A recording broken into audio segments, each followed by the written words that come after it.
St Dunstan-in-the-West looks like a classic Victorian church, tall, narrow and tucked between offices, and outside it once had the first public clock in London to show the minutes.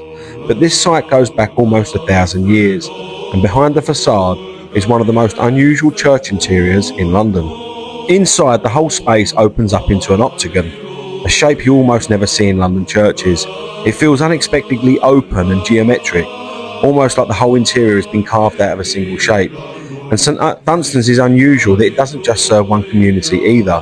It's an Anglican guild church, but it also houses the Romanian Orthodox Church, two traditions sharing the same footprint in the middle of the city. At the east end is the Anglican high altar, framed by a 17th century carved reredos, and stained glass windows donated by the Hoare banking family. Their bank still sits directly opposite on Fleet Street, a connection stretching back more than 3 centuries. This church has known some remarkable figures. John Donne, the poet-priest who once held the benefice here, William Tyndale, who translated the Bible into English directly from the original Greek and Hebrew, at a time when England was still Catholic, and Samuel Pepys, the great diarist, who recorded the plague, the Great Fire, and everyday London life, and worshipped in these pews. And there's an American connection too. Lord Baltimore, founder of Maryland, is buried in the crypt. Sitting right next to it, you come across the Romanian Orthodox chapel. It's a completely different kind of beauty. All carved wood, gold leaf, painted icons. The iconostasis isn't a fresco. These are traditional icons painted on wood panels using the old egg tempera method. Pigment mixed with egg yolk, the same technique Orthodox iconographers have used for centuries. The whole screen was brought over from a monastery in Bucharest in 1966 when the Romanian Orthodox community first made their London home. The parish today is a real mix. Long-established Romanian families, students and new arrivals who travel in from all over London for services. You'll spot Christ, the Virgin Mary, John the Baptist and the Apostles on the screen, along with scenes from the life of Christ arranged in the tiers. And behind it is the sanctuary itself, the altar and the tabernacle. So it isn't just decorative, it's a fully working Orthodox space tucked inside a Victorian Anglican church. The organ has its own long story. The first instrument here was built in the 1670s by Renatus Harris, one of the great organ builders of his day. Although the organ has been rebuilt many times since, the musical tradition has carried on, a thread running through centuries of worship, printing and daily life on Fleet Street. Around the edges of the octagonal interior are several side altars, each dedicated to a different Christian tradition.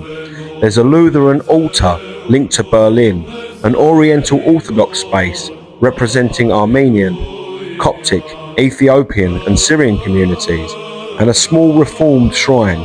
They're quiet corners, but together they reflect the church's long role as a centre for Christian unity in London. They're shallow bays built into the 8 sides of the church, small architectural recesses that break up the octagon. They're not full chapels and they're not deep enough to be rooms. They're more like niches or alcoves, designed to hold small altars, devotional objects, memorials, or simply to give the interior a bit of rhythm and shape. They're part of the original Victorian design, which uses these little pockets to make the octagon feel more sculpted and less like a plain 8-sided hall. And of course they also have these beautiful stained glass windows.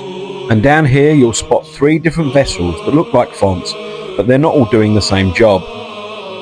This one is the church's own Victorian Gothic font, an octagonal stone piece with carved figures and a tall wooden cover, standing in the traditional place near the entrance. It's the main Anglican font and has been here since the 19th century rebuilding of the church.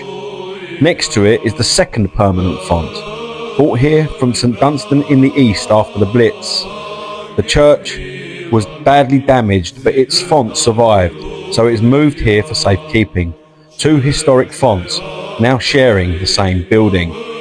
And then there's this metal bowl on a stand. It looks like a modern font, but it isn't. It's a portable baptismal basin used for blessings and occasional rites. Because it's movable, it isn't classed as a font in architectural terms.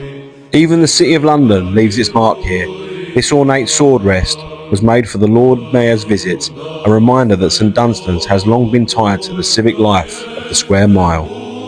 St Dunstan's in the West is a compact church, but it carries an unusual amount of history and design. The octagon, the side bays, and the mix of traditions all fitted neatly into this narrow stretch of Fleet Street.